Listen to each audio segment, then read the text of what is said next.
Crazy men in history. Imagine being so unbelievably committed to your own ideas that an entire kingdom has to stop and ask, wait, is this guy serious?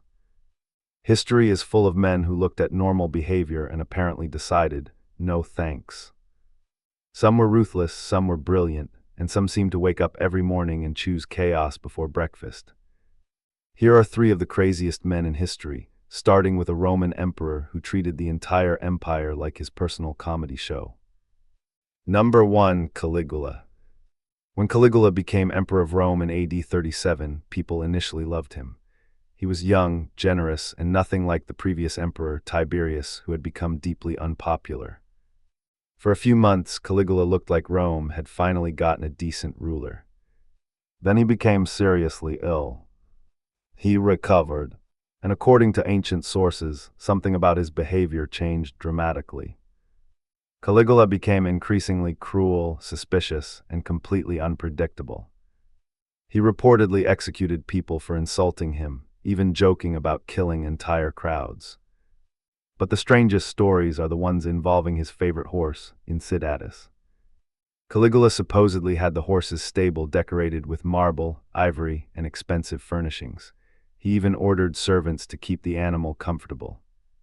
And according to the ancient writer Suetonius, Caligula planned to make Incitatus a consul, one of Rome's highest political offices.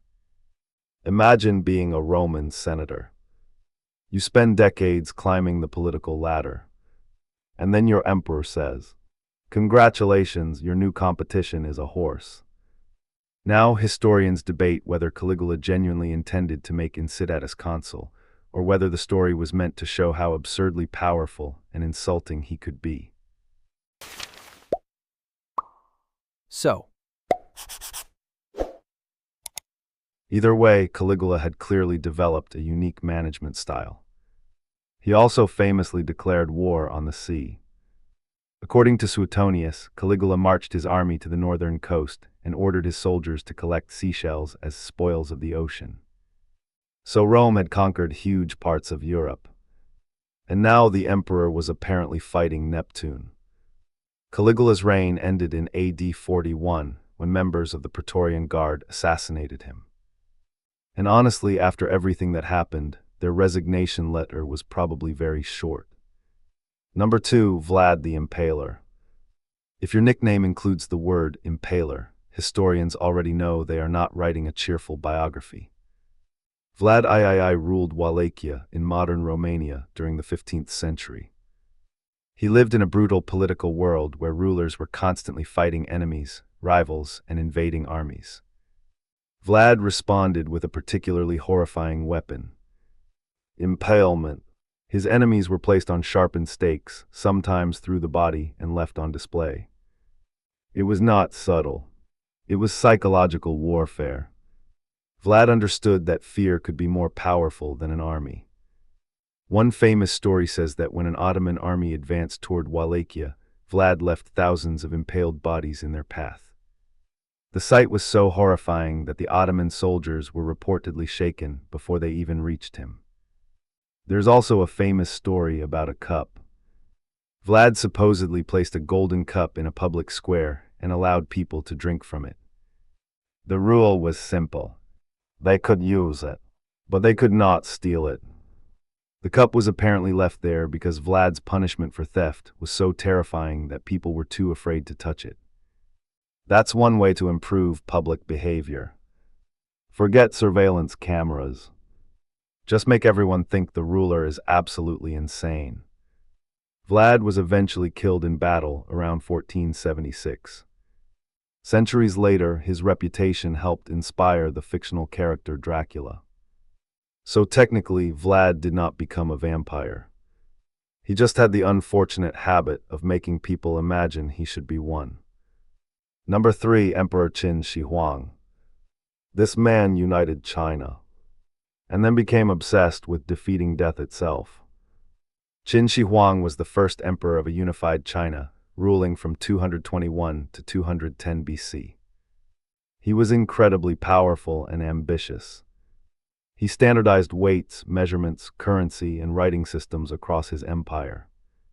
He also launched enormous construction projects, including early sections of what became the Great Wall. But Qin had one problem.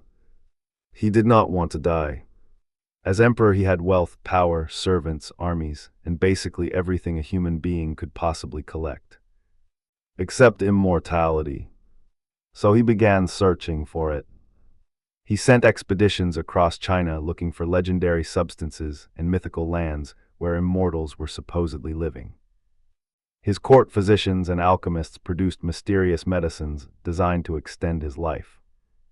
Unfortunately, some of these mixtures contained mercury. And mercury is many things. But a reliable anti-death potion is not one of them. Qin reportedly consumed mercury compounds in his search for immortality. He died in 210 BC during a journey through his empire. The irony is almost too perfect. The emperor who controlled one of the largest empires on earth spent his final years trying to defeat the one enemy nobody can conquer: death. And that might be the strangest thing about these men. Caligula tried to make a horse a politician. Vlad turned fear into a weapon. And Qin Shi Huang tried to negotiate with death itself. Different centuries, different empires, different kinds of madness. But all three prove one thing. Give a powerful man enough money, soldiers, and absolutely nobody willing to tell him no. And history gets very, very interesting. And there is one more man who deserves a place on this strange tour through history. Number 4, Diogenes. If Caligula was too powerful, Diogenes had almost no interest in power at all.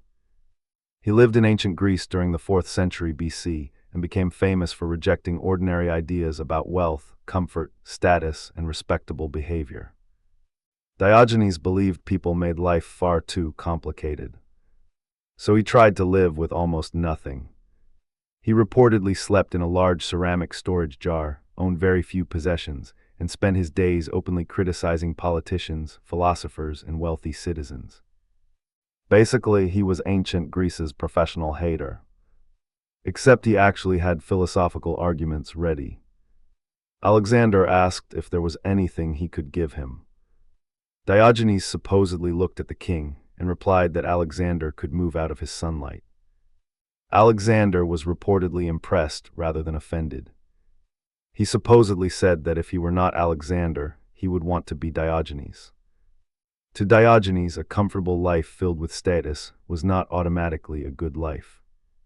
He believed freedom came from needing less. And that makes him different from the other men on this list. Caligula had everything and still wanted more. Qin had an empire and wanted immortality. Vlad had power and used fear.